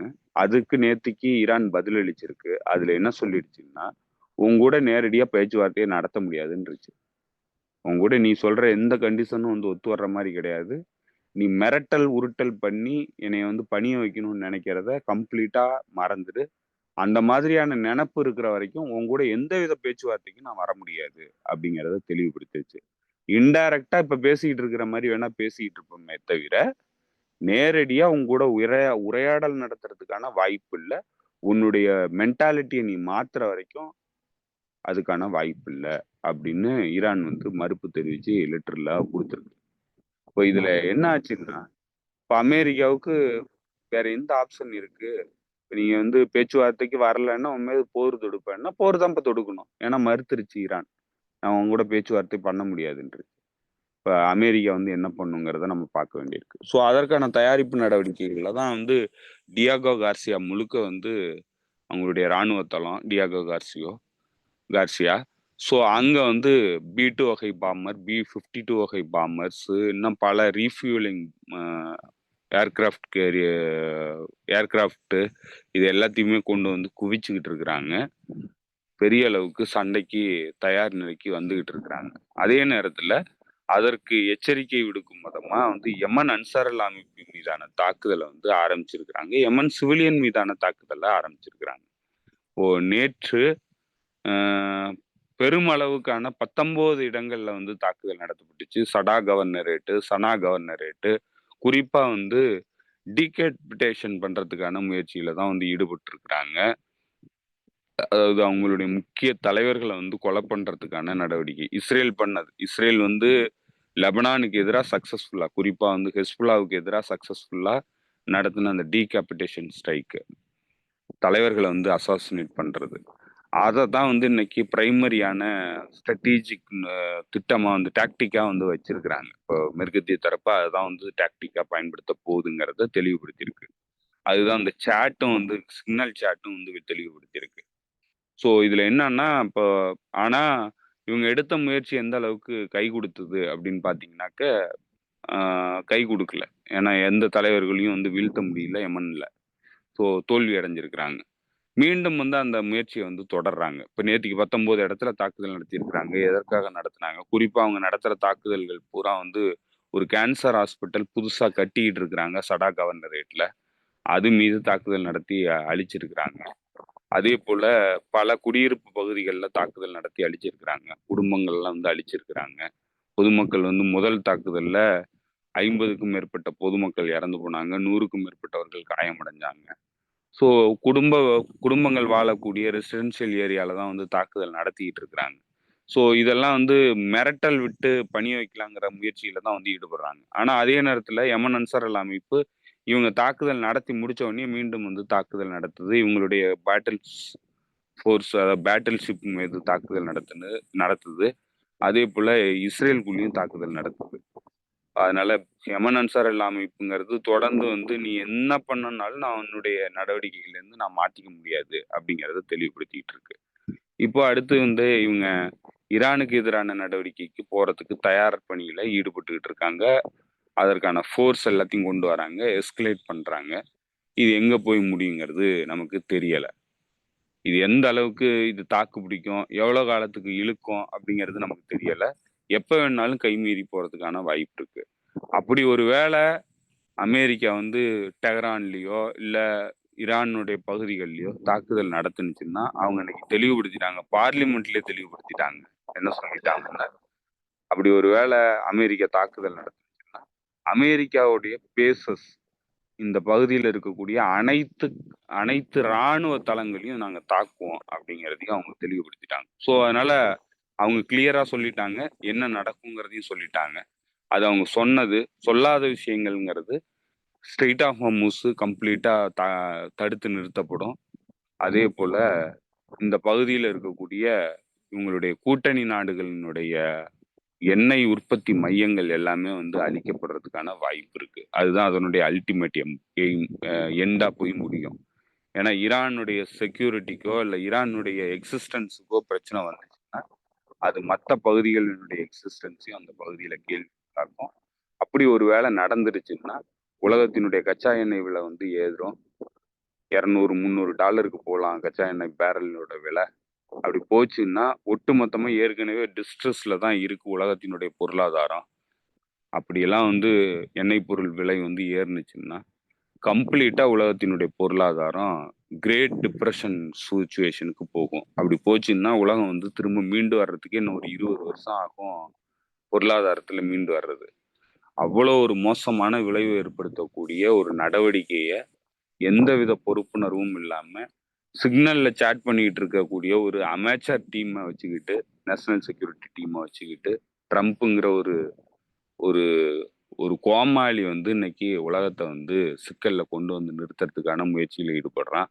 இதுல ஒரு இனப்படுகொலை சைக்கோபேத்து அந்த சைக்கோபேத்து இன்னைக்கு அதை வந்து தீவிரப்படுத்துறான். ஏன்னா அந்த நாட்டை வந்து காப்பாத்துறதே வந்து பெரிய சிக்கல்ல இருக்கு. இஸ்ரேலுங்கிறது இன்னைக்கு உள்நாட்டு சிக்கலை வந்து பெரிய அளவுக்கு எதிர்கொண்டுகிட்டு இருக்கு. அதே நேரத்துல அவன் முழுமையான கட்டுப்பாட்டுல இஸ்ரேலை வந்து தன்னுடைய கட்டுப்பாட்டுல கொண்டு போறதுக்கான முயற்சியிலையும் ஈடுபட்டுக்கிட்டு இருக்கான். அது பெரிய சிக்கலை உருவாக்குது. அதே போல அவனால இந்த இந்த போன வாரத்துல வந்து கருத்து கணிப்பு நடத்தினதுல வெறும் 14% தான் அவனுக்கு அந்த நாட்டுல சப்போர்ட்டே இருக்கு. அந்த அளவுக்கு அவனுடைய செல்வாக்கு வீழ்ச்சி அடைஞ்சிருச்சு. ஸோ அந்த மேனியாக்கு இனப்படுகொலை சைக்கோபேத்து அமெரிக்காவை வந்து போர்ல நகர்த்தி கொண்டு வந்து பெரிய அளவுக்கு அவங்களுடைய அல்டிமேட் எய்மா இருக்கிற இஸ்ரேலுக்கு எதிராக இருக்கக்கூடிய நாடா இருக்கிற ஈரான் அழிச்சிட்டா ஒட்டுமொத்த ஆக்சிஸ் ஆஃப் ரெசிஸ்டன்ஸையும் அழிச்சிடலாம்னு நம்புறான். ஸோ அதனால அமெரிக்காவை தூண்டுறான். அமெரிக்காவும் இதை ஒரு வாய்ப்பா பயன்படுத்தி ஈரானை வந்து அழிச்சிடலாம், இல்லைன்னா ஈரானை வந்து பெரிய அளவுக்கு டேமேஜ் உருவாக்கிடலாம் அப்படிங்கிறத நோக்கமா வச்சிருக்கிறாங்க. ஏன்னா ஈரானுக்கு பெரிய டேமேஜ் உருவாக்குனா பொருளாதார ரீதியா ஏற்கனவே ஈரான் வந்து ரொம்ப தடுமாறிட்டு இருக்கு. மக்களுக்கு வந்து ஏகப்பட்ட சிக்கல்கள் இருக்கு இவனுங்க போட்டிருக்கிற தடையினால. அது இன்னும் தீவிரமடையும். மக்கள் வந்து கிளர்ந்தெழுவாங்க, ஆட்சி மாற்றத்தை ஏற்படுத்திடலாம் அப்படிங்கிறது அவங்களோட நோக்கமா இருக்கு. அப்படி ஒருவேளை ஆட்சி மாற்றம் ஏற்படுத்த முடியல, இல்ல போர்ல வந்து நம்மளால வெற்றி அடைய முடியலன்னா இந்த பகுதியில இருக்கக்கூடிய மற்ற நாடுகள், குறிப்பா வந்து இவனுங்க பேஸ் வச்சிருக்கக்கூடிய நாடுகள்ல ஈரான் தாக்குதல் நடத்திருச்சுன்னா அந்த நாடுகள் வந்து ஈரானுக்கு எதிரியா மாறுவாங்க. அப்படி மாறினாங்கன்னா அவங்க வந்து தங்களுடைய முழுமையான கட்டுப்பாட்டுல எப்பவுமே இருப்பாங்க. அதனால இதுல வெற்றி அடைஞ்சாலும் நமக்கு தான் லாபம், தோல்வி அடைஞ்சாலும் நமக்கு தான் லாபம் அப்படிங்கிற ஒரு ஒரு ஸ்ட்ராட்டஜிக் நோக்கத்தோட ஒரு ஒரு திட்டமிடலோட ட்ரம்ப் அரசாங்கத்தினுடைய டீம் சைனிஸ்ட் டீம் வந்து வேலை பார்க்குறானுங்க. இதுதான் வந்து நெத்தன்யாகுவுக்கு தேவை. அவனுடைய பர்சனல் நலனுக்கும் அந்த நாட்டினுடைய சிக்கல்களுக்குமான தீர்வுங்கிறது இதுதான் அப்படிங்கிறதுனால இது வந்து அதை நோக்கி தான் நகருங்கிற மாதிரி நமக்கு தெரியுது. ஆனா இன்னைக்கு இவங்க கொடுத்திருக்கிற பதில்ங்கிறது இவங்க எந்த இடத்துலயும் வந்து தங்களுடைய சாவர்னிட்டியை விட்டு கொடுக்க தயார் இல்லை அப்படிங்கிறத மட்டும் அவங்க தெளிவுபடுத்திட்டாங்க. இதுல நேத்திக்கு அக்சஸ் ஆஃப் ரெசிஸ்டன்ஸ் தரப்புல இருந்து வந்த குட்ஸ்டே செய்தி, அதாவது அவங்களுடைய தலைவர்கள் பேசினது, ஹிஸ்புல்லாவினுடைய ஜெனரல் செக்ரட்டரி சையத் ஹசன் சையத் நைம் காசம் வந்து பேசினது, அதே போல பிஐஜேவினுடைய செயலாளர் நபீலான்னு நினைக்கிறேன் அவர் பேசினது, அதே போல ஹமாஸினுடைய காசா பொறுப்பாளரா இருக்கக்கூடிய ஹையா பேசினது, இவங்க எல்லாருமே பேசுனது எல்லாமே ஒரு விஷயத்த மட்டும் அழுத்தம் திருத்தமா சொல்லியிருந்தாங்க. அக்சஸ் ஆஃப் ரெசிஸ்டன்ஸ் 3 போதும் இல்லாத அளவுக்கு ரொம்ப ஸ்ட்ராங்கான பிணைப்போட இருக்கு, எங்களை ஒரு காலத்திலயும் உங்களால பிரிக்க முடியாது அப்படிங்கிறத அவங்க எல்லாருமே பேசியிருக்கிறாங்க. எல்லாருமே ஒரே டெம்ப்ளேட் பயன்படுத்தி இருக்கிறாங்க. 3 தலைவர்களுடைய போட்டோவோட. ஒன்னு இப்ராஹிம் ரைசி, ஈரானுடைய பிரசிடண்டா இருந்த இப்ராஹிம் ரைசி, இன்னொன்னு ஹசன் நஸ்ரல்லா, அதுக்கு அடுத்து இஸ்மாயில் ஹேனியே, ஹமாஸினுடைய இஸ்மாயில் ஹேனியே. இவங்க 3 பேரையும் படமா வச்சுதான் வந்து அவங்களுடைய பேச்சு ஒரே ஃபார்மெட்ல அவங்க போட்டிருக்கிறாங்க. ஸோ இது எல்லாமே அவங்க என்ன தெளிவுபடுத்துறாங்கன்னா, அமெரிக்காவினுடைய திட்டமிடல், ஜைனிஸ்டுகளோட திட்டமிடல் என்னங்கிறது புரிஞ்சு நாங்க எல்லாருமா சேர்ந்துதான் வந்து இயங்குவோம், உங்களால எங்களை எதுவும் பண்ண முடியாது அப்படிங்கறத தெளிவுபடுத்துறாங்க. இது எல்லாமே என்ன தகவலை சொல்லியிருக்கிறாங்கன்னா, ஈரானுக்கு எதிரான போர்ல எல்லா ஆக்சஸ் ஆஃப் ரெசிஸ்டன்ஸ் ஃப்ரண்ட்டும் வந்து இணைந்து இயங்கும் அப்படிங்கிறத அமெரிக்காவுக்கு தெளிவுபடுத்தி இருக்கிறாங்க.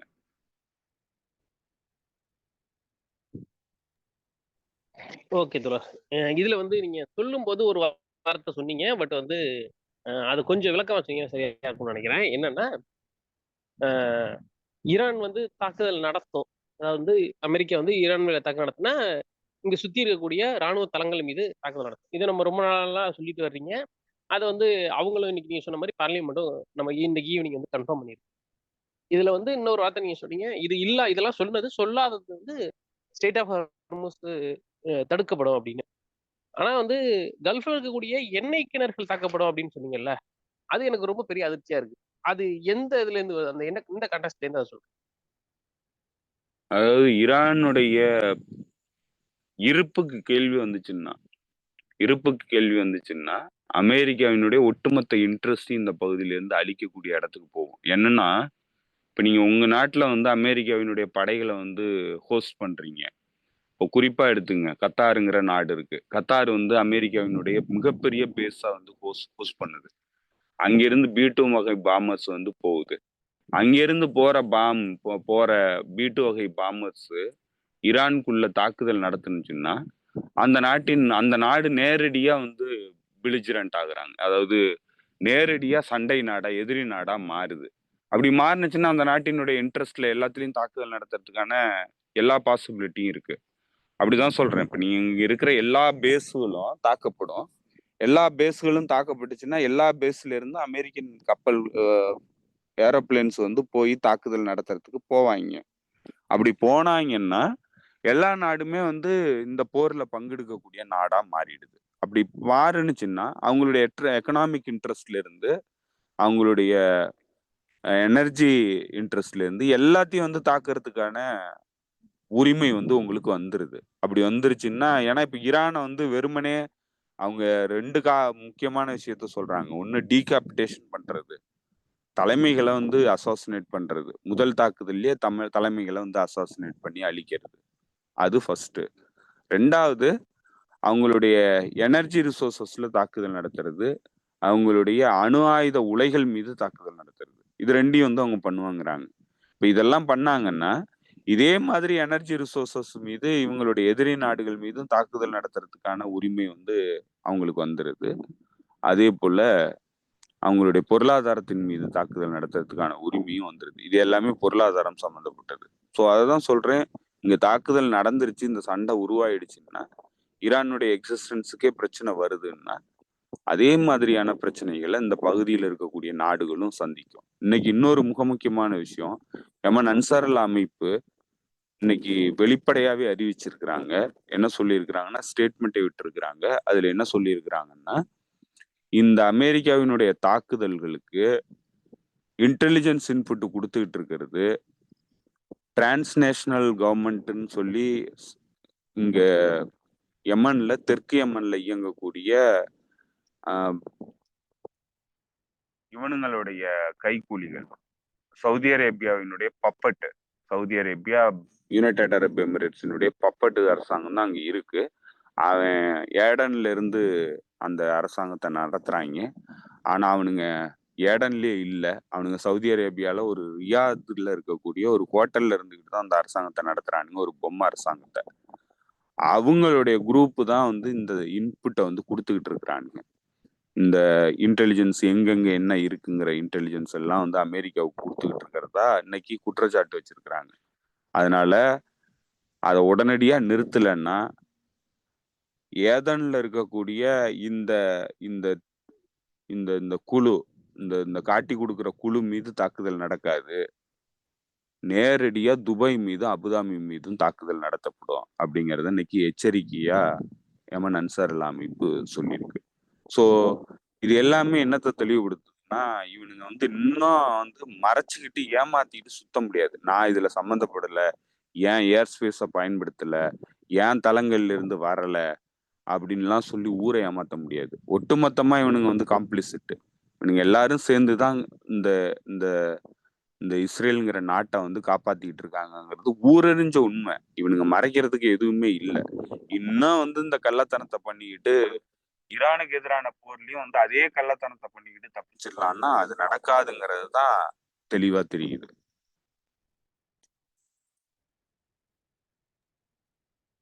ஓகே ஓகே தோழர், இது மிகப்பெரிய சப்ஜெக்ட் தான்.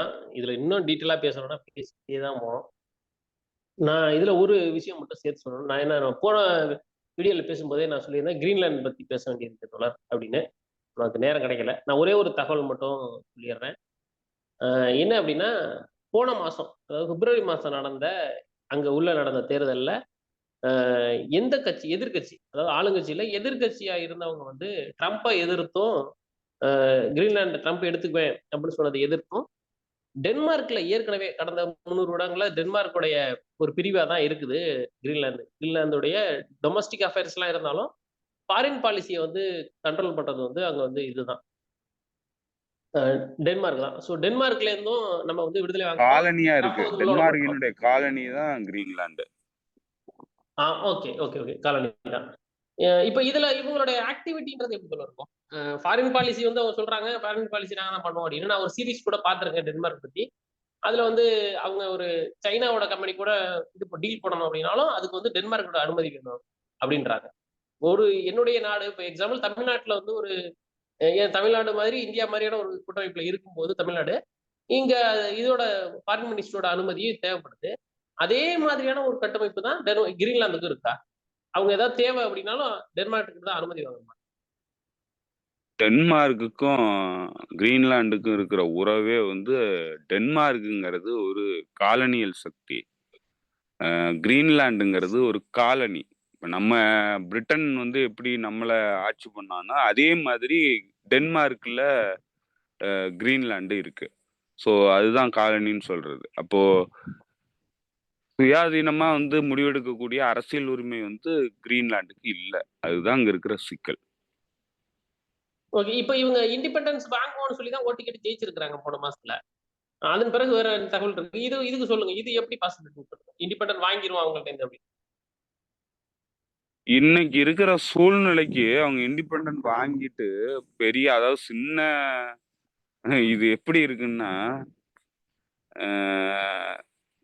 அதாவது கொதிக்கிற எண்ணெயில இருந்து தப்பிக்கிறேன்ட்டு அடுப்புக்குள்ள விழுந்த கதையா ஆயிடும். ஆமா, ஏன்னா சப்போர்ட் கால் இல்லாம இருக்கிறப்போ எப்போ வேணா இப்படி ஈஸியா உள்ள. ஆமா, என்னன்னா இப்போ இல்ல, அவங்களுக்கு அந்த உரிமை இருக்கு. அவங்களுடைய அரசியல் எதிர்காலத்தை தீர்மானிக்கக்கூடிய உரிமை வந்து அவங்களுக்கு இருக்கு. ஏன்னா அவங்க வந்து ஒரு காலனி நாடா தான் இருக்கிறாங்க, ஒரு காலனியல் சக்திக்கு கீழே தான் இருக்கிறாங்க. அது அவங்களுடைய முடிவுக்கு உட்பட்டது தான். அவங்களுடைய சுயநிர்ணய உரிமைங்கிறது அவங்களுக்கு இருக்கிறது தான் ஒரு மக்கள் குழுவுக்கு. பட் அதுவே வந்து நீங்க எல்லா விதத்திலையும் பார்க்கணும். ஒரு ஒரு சுயநிர்ணய உரிமை வந்து குடுத்தா வந்து அவங்களுடைய அரசியல் பிரச்சனை வந்து தீர்ந்துருமா? இல்ல அவங்க வந்து முழுமையான சுதந்திரத்தோட வாழ்ந்துற முடியுமா? அப்படிங்கிற அந்த புற சூழலையும் பார்க்கணும். இன்னைக்கு அமெரிக்கா வந்து அவங்கள வந்து ஒரு பேஸா பயன்படுத்துறதுக்கும், ஒரு ஒரு வளச்சுரண்டல் நடத்துறதுக்கான எக்ஸ்ப்ளாய்டேஷன் பண்றதுக்கான ஒரு பகுதியா வந்து பயன்படுத்துறதுக்குமான முயற்சியில ஈடுபட்டுக்கிட்டு இருக்கும்போது, அமெரிக்காங்கிற ஒரு பெரிய மான்ஸ்டர் அந்த முயற்சியில வந்து நேரடியா ஈடுபடும்போது, நீங்க வந்து நான் தனி நாடா போறேன் அப்படின்னு சொல்லி போனீங்கன்னா, எப்படி உங்கள வந்து நீங்க புரொடெக்ட் பண்ணிப்பீங்க? உங்கள்ட்ட என்ன ராணுவ வலிமை இருக்கு? எதுவுமே கிடையாது. உங்களால உங்கள புரொடெக்ட் பண்ணிக்கவே முடியாது. அப்போ எண்ணெய் சட்டியிலிருந்து அடுப்புக்குள்ள விழுற கதையா ஆயிடும். அதான் இங்க இருக்கிற சிக்கல். புரியுது, புரியுது. சரி. நான் இதுல சொல்ல வந்தத நான் சொல்லிடுறேன். இந்த எலக்ஷன் முடிஞ்சு அவங்க வந்து பெரும்பான்மையா ட்ரம்ப் எதிர்ப்பு பிளஸ் வந்து அ டென்மார்க்ல இருந்தே விடுதலை வாங்கணும் அப்படின்னு சொன்னவங்க வந்து கிட்டத்தட்ட 30% வாக்கு வாங்கி தனிப்பெரும்பான்மைக்கு வந்துட்டாங்க. அதன் பிறகு என்ன பண்ணாங்க, எல்லா கட்சியும் ஒண்ணா கூப்பிட்டு அ ஒ அனைத்து கட்சி கூட்டம் போட்டு அங்க ஒரு அறிவிப்பு குடுத்துட்டாங்க. நாங்க வந்து ட்ரம்போடைய அந்த அ அமெரிக்கா கூட கிரீன்லாந்த இணைக்கிறோம் அப்படின்றதுக்கு நாங்க எதிர்ப்பு தெரிவிக்கிறோம். அத நாங்க ஏத்துக்கல அப்படின்னு சொல்லிட்டாங்க. இதெல்லாம் நடந்து முடிஞ்ச பிறகு அவங்க என்ன பண்றாங்கன்னா, இந்த வாரம் ஒரு பிளான் பண்ணியிருக்காங்க. என்ன பிளான் பண்ணியிருக்காங்க அப்படின்னா, ம் நம்ம வந்து பண ரீதியா புஷ் பண்ணனாலும் முடியாது. ஏற்கனவே நீங்க ஒரு தடவ சொன்னீங்க. ஏதோ ஒவ்வொரு பெர்சனுக்கும் வந்து ஒரு பல மில்லியன் தர்றோம். 50,000 பேர் தான் இருக்கீங்க. வாங்கிட்டு வேற எங்கேயாவது போய் செட்டில் ஆயிருங்க. இந்த இடத்த எங்களுக்கு குடுத்துருங்க. அப்படின்னு சொன்னது அவங்க ஒத்துக்கல. 1. அதேபோல ராணுவ ரீதியா போனா அது இன்னும் வேற மாரியே போகும் அப்படின்னு சொல்லி 2மே ஃபெயிலியர் தான் அப்படின்னு அமெரிக்க தரப்பு ஃபீல் பண்ணோம்னா, அடுத்து என்ன பண்றாங்கன்னா, கலாச்சார ரீதியான நாம வந்து தொடர்பை ஏற்படுத்துவோம் அப்படின்னு முடிவு பண்ணி, அ செகண்ட் லேடின்னு சொல்லக்கூடிய ஜேடி வேன்ஸ் அமெரிக்க துணை அதிபர் ஜேடி வேன்ஸ் உடைய மனைவி உஷா அப்படின்னு. அவங்க ஒரு இந்திய வம்சாவளியை சேர்ந்தவங்க. அவங்க வந்து ஒரு சிறப்பு விருந்தினரா பண்பாட்டு ரீதியான ஒரு கலாச்சார விருந்தினரா அந்த நாட்டுக்கு போற மாரி ஒரு பிளான் பண்ணி, அந்த நாட்டுடைய தலைநகர் வந்து நியூக். அந்த நியூக்ல வந்து ஒரு மொத்தமே ஒரு 19,000 20,000 பேர் தான் இருக்கிறாங்க. அதான் அந்த ஒட்டுமொத்த தலைநகரத்துக்கு இருக்கிற மக்கள் தொகை. அங்க போயிட்டு எ இப்ப ஒரு கலாச்சார இதுக்கு போறாங்க அப்படின்னா, வெறுமனே போயிட்டு ஒரு ஹோட்டல்ல தங்கி ஒரு ஃபங்ஷன் அட்டெண்ட் பண்ணிட்டு வர முடியாது. போய் யாராவது ஒரு வீட்டுக்கு கெஸ்ட்டா போகணும். அங்க இருக்க மக்கள் கூட மிங்கிள் ஆகணும். நாங்க பாருங்க நல்லா இருக்கோம்னு ஃபோட்டோ எடுத்து போடணும். இதெல்லாம் புரொபகண்டால ஒரு முக்கியமான பார்ட்.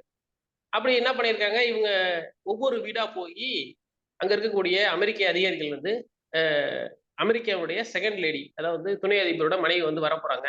உங்க வீட்டுக்கு வந்து அவங்கள கெஸ்ட்டா ஏத்துக்குவீங்களா? அப்படின்னு கேட்டிருக்காங்க.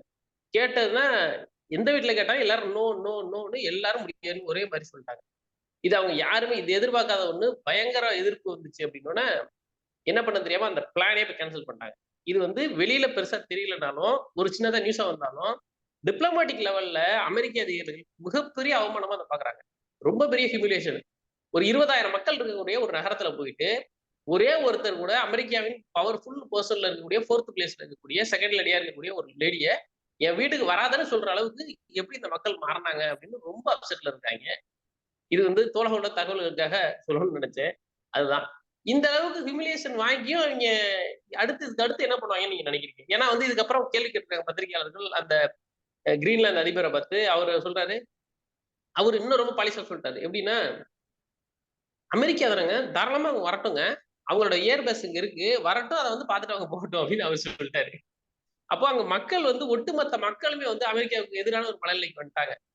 இது வந்து அடுத்து கிரீன்லாந்த பொறுத்தவரைக்கும் ட்ரம்போட நடவடிக்கை என்னவா இருக்கும்னு நினைக்கிறீங்க? ட்ரம்ப் முழுசா நனைஞ்சு முக்காடு எதுக்குங்க? ட்ரம்ப்ன்னு சொல்ல முடியாது. ஒட்டுமொத்த அமெரிக்க எம்பையரே வந்து முழுசா நனைஞ்சு முக்காடு எதற்குங்கிற கதையா வந்துருச்சு இன்னைக்கு. ஸோ அதனால இன்னைக்கு எதையுமே அவங்க கருத்துல கொள்றதில்ல. அதனால தான் யுஎஸ்ஏஐடியோடைய ஃபண்டிங் வந்து கம்ப்ளீட்டா கட் பண்றாங்க. நேஷனல் என்டோவ்மென்ட் ஃபார் டெமோக்ரஸியினுடைய ஃபண்டிங் வந்து கம்ப்ளீட்டா கட் பண்றாங்க. இடையில கூட ஒரு தோழர் வந்து சொல்லியிருந்தாரு. உய்கூர்ல வந்து சைனா பண்ண இனப்படுகொலைய வந்து நீங்க பேச மாட்டேங்கிறீங்க. அதெல்லாம் வந்து எப்படி அது எப்படி நீங்க வந்து அத வந்து ம மறுத்து பேச முடியும்? அப்படின்னு சொல்லிலாம் ஒரு தோழர் கேட்டிருந்தாரு. நம்ம இந்த இந்த டக்ஃபீரீஸ் வந்து சிரியாக்குள்ள நடத்தின பிரச்சனையில உய்கூர்ல இருந்துலாம் வந்திருக்கிறானுங்க அப்படின்னு சொல்லி பேசும்போது சொல்லியிருந்தாரு. அது ஈஸ்ட் துர்க்மெனிஸ்தான், ஈஸ்ட் தர்கிஸ்தான் மூவ்மெண்ட்ன்னு சொல்லி ஒரு அமைப்பு வந்து தீவிரவாத அமைப்பு. அத அமெரிக்கா வந்து தீவிரவாத பட்டியல்ல இருந்து நீக்கிட்டு அவங்களுக்கு உதவி பண்ணி தான் இங்கெல்லாம் கொண்டு வந்திருக்காங்கன்னு சொல்லி பேசுனதுக்கு அந்த தோழர் வந்து அந்த மாதிரிலாம் கேட்டிருந்தாரு. உய்கூர்ல ஒரு இனப்படுகொலையும் நடக்கல. அது முழுக்க முழுக்க கட்டமைக்கப்பட்ட பொய்.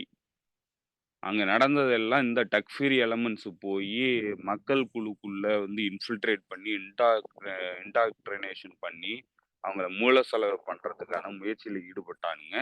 ஈடுபட்டு பெரிய அளவுக்கு குண்டுவெடிப்பு நடவடிக்கைகள் எல்லாம் வந்து ஈடுபட்டு இதுலலாம் செத்ததெல்லாம் இன்னும் வேற ஆள்லாம் யாரும் சாகல. ஒரு மார்க்கெட் பகுதியில குண்டுவெடிப்பு நடவடிக்கையில ஈடுபட்டு பல பேர் வந்து இறந்து போனாங்க. எல்லாருமே உய்கூர் முஸ்லிம்ஸ் தான் இறந்து போனது. ஸோ அதனால இவனுங்க போய் வேற எங்கேயும் குண்டுவெடிப்புலலாம் ஈடுபடல. முழுக்க முழுக்க வந்து அவங்க ஊர்லயே குண்டுவெடிப்பு நடவடிக்கையில ஈடுபட்டானுங்க. சமூக இத வந்து குலைச்சானுங்க. இதெல்லாம் பண்ணி யாருன்னு பார்த்தீங்கன்னா, இப்ப இங்க வந்திருக்கிறவனுங்க தான் அங்க பண்ணிக்கிட்டு இருந்தானுங்க. இங்க சிரியாக்குள்ள வந்து எப்படி அலவைட் மக்களையும், சன்னி இஸ்லாம் பிரிவை சார்ந்தவங்களே நான் சொல்றத வந்து கேட்கலங்கிறவனுங்கலாம் வந்து எப்படி கொலை பண்ணிக்கிட்டு இருக்கிறானுங்களோ, இந்த குரூப் தான் இந்த சிந்தனைய வந்து அங்க கொண்டு போய் விதைச்சு, அத வந்து அமெரிக்காவினுடைய நலன் சார்ந்து சைனாவுக்கு குடைச்சல குடுத்து, சைனாவிலேருந்து நாங்க பிரிஞ்சுகிட்டு வரோம். இது வந்து ஈஸ்ட் டர்கிஸ்தான் அப்படின்னு சொல்லி புது பேர்லாம் வச்சானுங்க. அந்த பகுதிக்கு சின்ஜாங்கிறது தான் வரலாற்று ரீதியாவே பேரு. சின்ஜாங்கிறது அப்பையிலிருந்து இருக்கிற பேரு. எப்பவுமே அங்க ஈஸ்ட் துர்கிஸ்தான்ங்கிற பேரே இருந்தது கிடையாது. அந்த அடையாளமும் கிடையாது.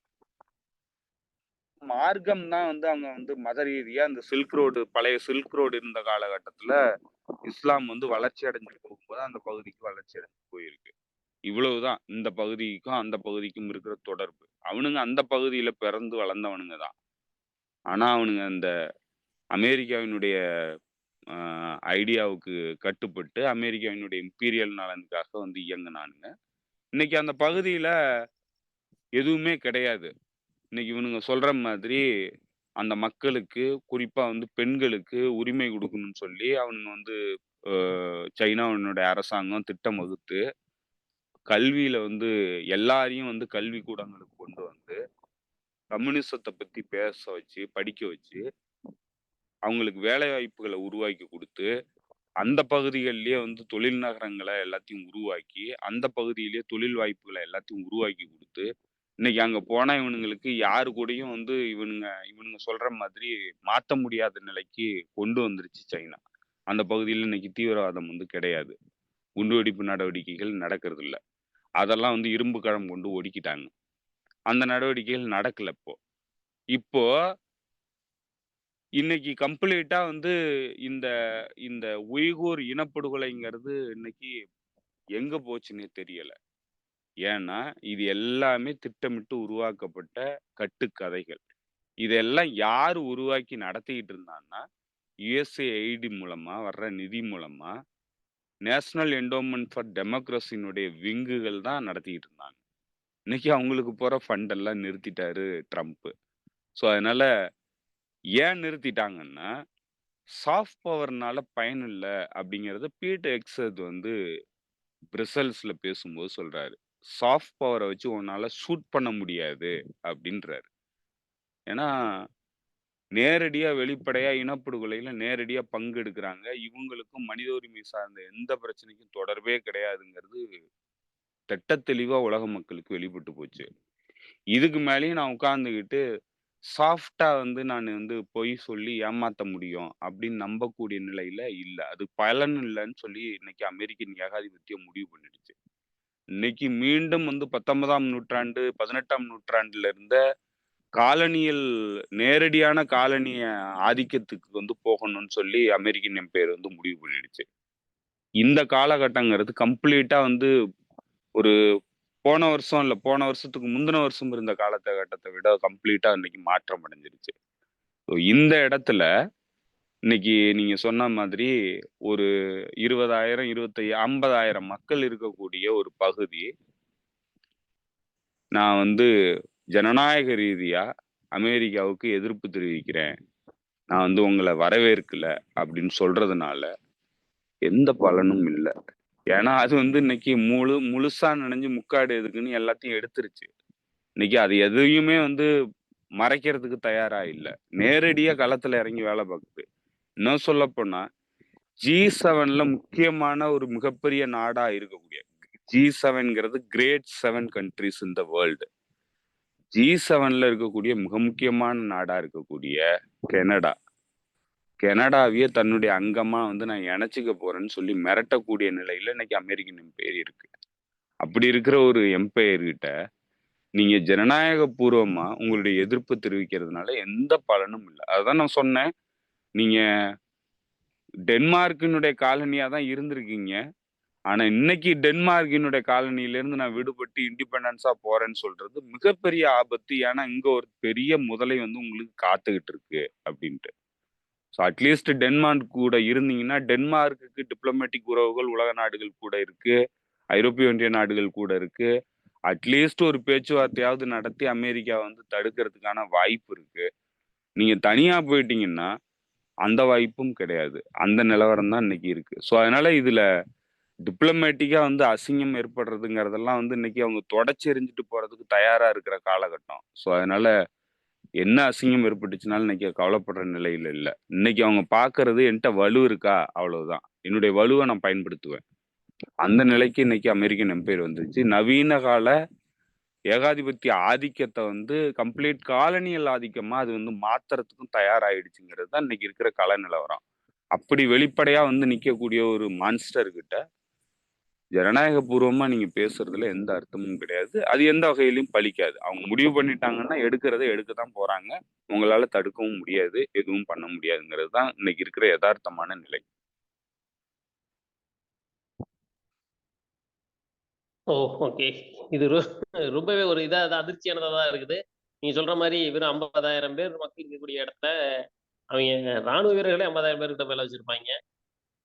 சொல்ற மாரி அந்த 50,000மா? அயோக்கியத்தனத்தெல்லாம் ராணுவ வீரர்கள் அவங்கள்ட்ட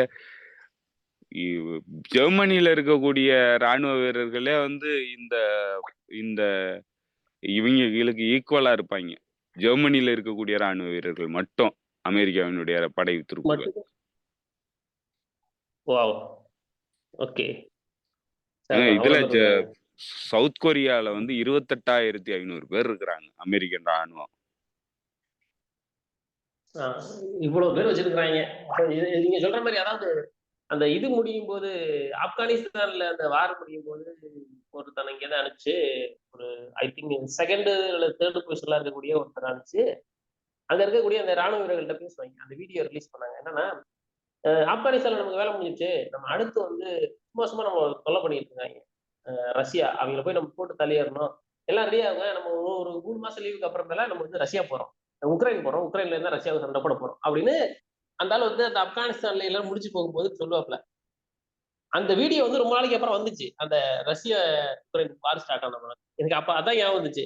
இவங்க வந்து ஊரு பூரா வந்து அஹ் அஹ் ராணுவ ராணுவத்தை வந்து உள்ளூர் ரவுடி மாதிரி வளர்த்து வளர்த்து விட்டுட்டு சின்ன சின்ன குழு ரவுடி மாதிரி வளர்த்து வளர்த்து வச்சுட்டு இங்க போய் சண்டை போடு அங்க போய் சண்டை போடு அவன்கிட்ட போய் அடிச்சுக்கா இவன்கிட்ட போய் அடிச்சுக்கா அப்படின்னு சொல்லி அனுப்புறது. எங்க போய் முழுசா அடி வாங்கிட்டு வர்றாங்களோ அப்ப என்ன பண்றதுன்னு தெரியாம வீட்டுக்குள்ள ஒதுக்கிறது. இதுதான் வழக்கமா பண்றாங்க. இல்ல அப்புறம் இவங்களுக்கு வெற்றி அடுத்தடுத்து பெறணுங்கிறதே நோக்கம் கிடையாதுங்களே. இவங்களுக்கு வந்து உலகத்த வந்து சிக்கல்ல உருவாக்கி வச்சிருக்கிறதுங்க மட்டும்தான் நோக்கம். ஏன்னா வெற்றி தேவைப்படணுங்கிறப்ப தான் வந்து நீங்க எங்க போனா வெற்றி அடைய முடியும்? இந்த இடத்துல தோல்வி அடைவோமா? வெற்றி அடைவோமாங்கிறதெல்லாம் வந்து நீங்க யோசிப்பீங்க. உங்களுக்கு வெற்றி அவசியம் இல்ல. ஏன்னா நீங்க ஆல்ரெடி எல்லாத்தையும் கையில வச்சிருக்கீங்க. இப்போ உங்களுக்கு என்னன்னா எதிரிகள் வந்து வளர்ந்து வராம தடுக்கிறது மட்டும் தான் உங்களுடைய நோக்கம்.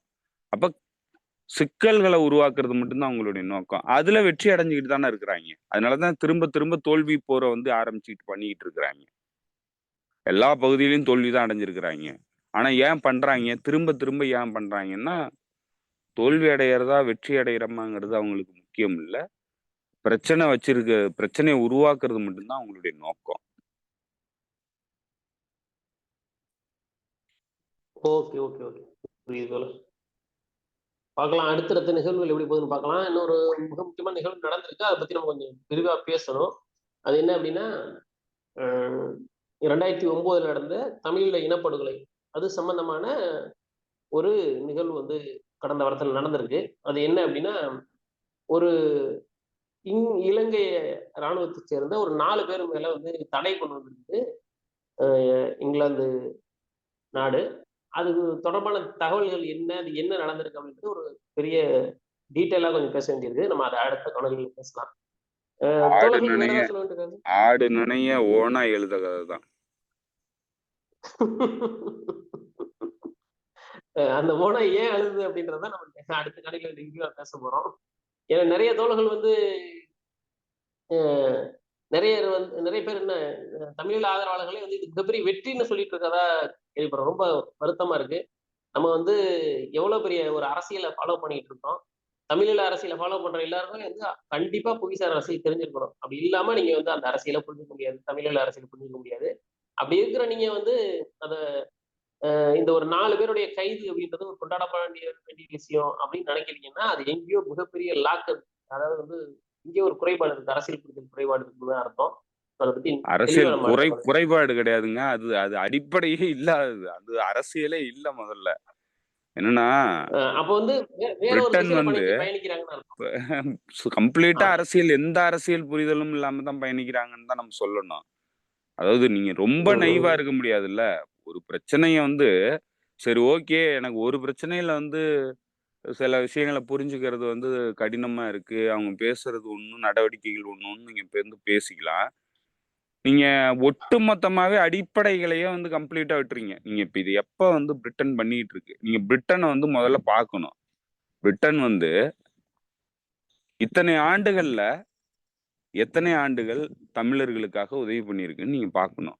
எவ்வளோ முக்கியமான காலகட்டங்கள்லாம் இருந்தது. எவ்வளோ கடுமையான காலகட்டங்கள் இருந்தது. எத்தன முறை வந்து தமிழர்கள ஒடுக்குறதுக்கான நடவடிக்கையில பிரிட்டன் ஈடுபட்டுச்சு.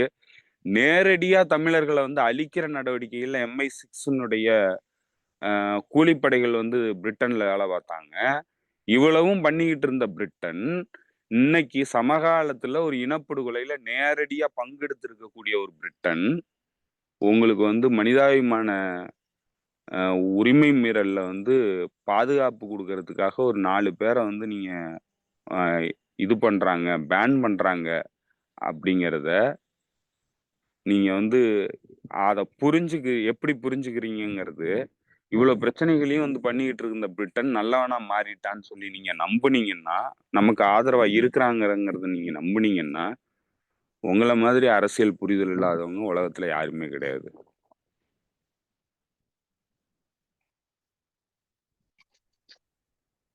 அந்த குறைபாடு ஏன் பல பேர் அரசியல் புரிதல் இல்லாம இருக்காங்க அப்படின்றத நம்ம அடுத்த காணொலியில பேச போறோம்.